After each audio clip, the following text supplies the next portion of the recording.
Hey, how's it going today? I hope you're having a good morning already. Well, look, this is Larry Hunter coming at you, and I just want to give you something that'll encourage you this morning as you're heading into the week.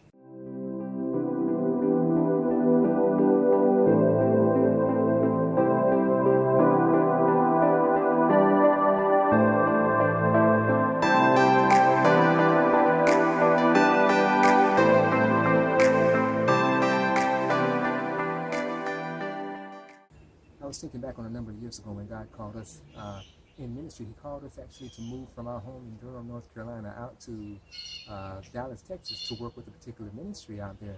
And we had a 1993 Geo Metro, real small car, and we also had two little kids. And so to get from Durham to, of course, to Dallas, Texas, we would drive. And we clocked it. We would try to set a record every time we drove from Durham, North Carolina to Dallas, Texas. And I think the best record was 23 hours nonstop. So that means that, my wife and I, we're driving. We got two kids in the back, both of them in car seats. And I think they were both in car seats back then. But we drive, and Deborah might start out driving, and she'll drive, I tell you what, until she can't half see straight. So when she starts running off the road and everything, and, basically that's her signal that it's time to switch drivers, because she's tired. So normally when we switch drivers, we stop in the gas station, go ahead and refuel, and we tell the kids, go in there and pick out a little snack, cookies or donuts or something like that, So they get a little snack, and we regroup, and we're back on the road again. And then I drive until I couldn't see straight, and it looked like the road keeps going away from the car. Well, actually, I'm going away from the road, but it looks that way. So that's my cue that it's time for me to stop, and let her take over again. So we did that back and forth until we eventually got to Dallas. Somebody said, why didn't you stay in a hotel? Because we didn't have no money to stay in a hotel wood, okay? Thank you. I told you we just starting out, So anyway, I got to thinking about that, and I'm going to come back to that in just a moment. I want to tell you about how that, many of you who know us know that I recently resigned from my position as associate pastor at our local church in order to continue to go forth in ministry, to be able to travel and minister the Word of God to different churches throughout the nation, throughout the United States, but also throughout the nations of the world.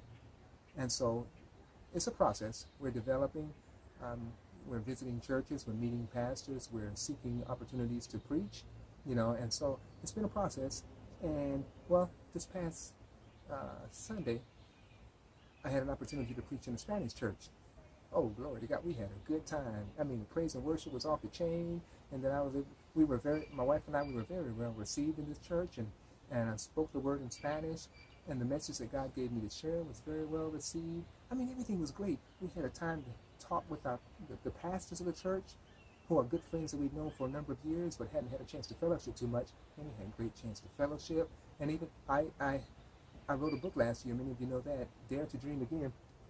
I wrote this book, Dare to Dream Again, and it's an excellent book. It's available on Amazon.com. If you haven't gotten a copy yet, man, go ahead there and get your copy and see what's happening. But anyway, over this past year, I also published it in Spanish, and it was great because I was able to. The Spanish version is Atrévese a soñar de nuevo. Hallelujah, glory to God. And I was able to promote my book at the church past Sunday. It's like everything was just super great. And we got home just feeling blessed. We were just looking at each other and just saying, Lord, ain't he good? The Lord, won't he do it? We just praising God. And then we went on to bed. And I tell you what, I woke up Monday morning, and I felt like I was in the middle of a barren land. What in the world is going on? I felt terrible, and I felt abandoned and everything else. And I found myself in the middle of a major struggle against disappointment and discouragement. What in the world? And I was thinking back about how that just yesterday was such a great time. It was glorious. Everything was just flowing so well. So I went to the Lord about that thing. I said, Lord, how come yesterday was so glorious, and I just felt your presence, and I saw your blessings happening everywhere, and today I feel so empty. It's like we're in the middle of nowhere. Well, at that time, the Lord brought back to my remembrance the story about us traveling back and forth from Durham, North Carolina to Dallas, Texas with the kids. And he was going to teach me a little something. So I'm going to share with you what he taught me. Remember I told you about how the kids, when we, well, I didn't tell you this, but actually what would happen is as we get into the journey, we wouldn't be but about 20 minutes into the journey, and the kids start saying, are we there yet, Daddy? Are we there yet? How are you going to tell a little kid? You got 23 hours of driving to do at best. And we're 20 minutes into the first hour. How are you going to tell a kid, well, I just told them, okay, we ain't there yet. No, we're not there yet. And then they kind of like just whine, and they're like, because they're bored. I mean, it's kids ain't got a clue what's going on.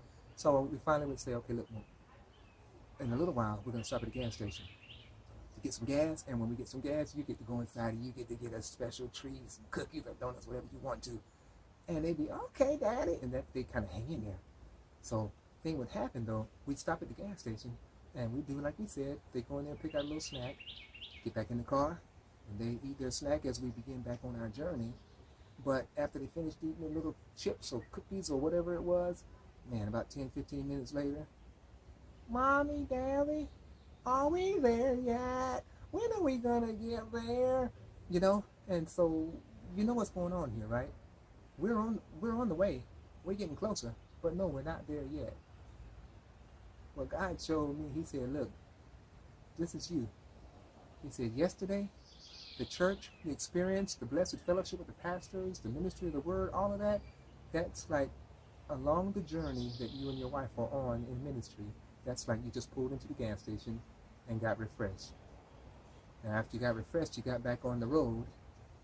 And then today, the way that you feel is just like what your kids felt after they finished their little snack, and there's still a lot more journeying to do.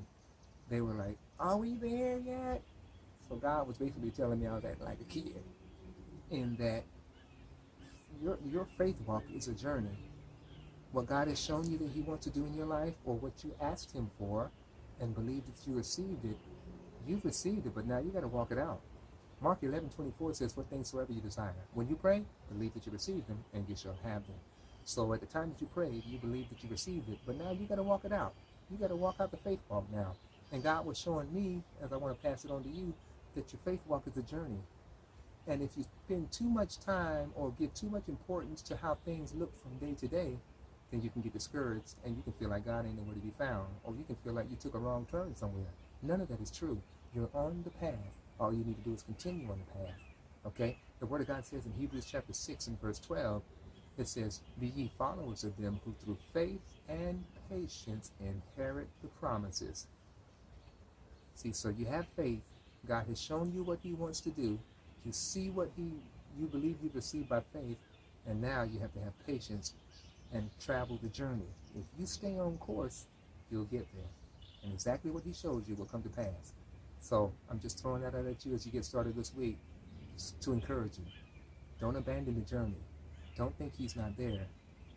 Don't spend too much time looking to your left and to your right, because, I mean, on that travel from Durham to Dallas, on most of the way, you look to the side, all you see are trees. Trees on the left, trees on the right. There ain't too much to write home about, right? That's not too much to get excited about. But don't put too much importance on that. Just keep your focus on where you're going. And if you keep looking to him and keep going forward, then you will arrive to the destination. All right. I love you. I appreciate you looking at my videos. I want to hear from you. If this has been a blessing to you, hit me with a thumbs up. Man, go the extra mile and leave a comment. And let me know what's going on with you, okay? And I want to just say this in closing, reminding you as always that it's in him you win.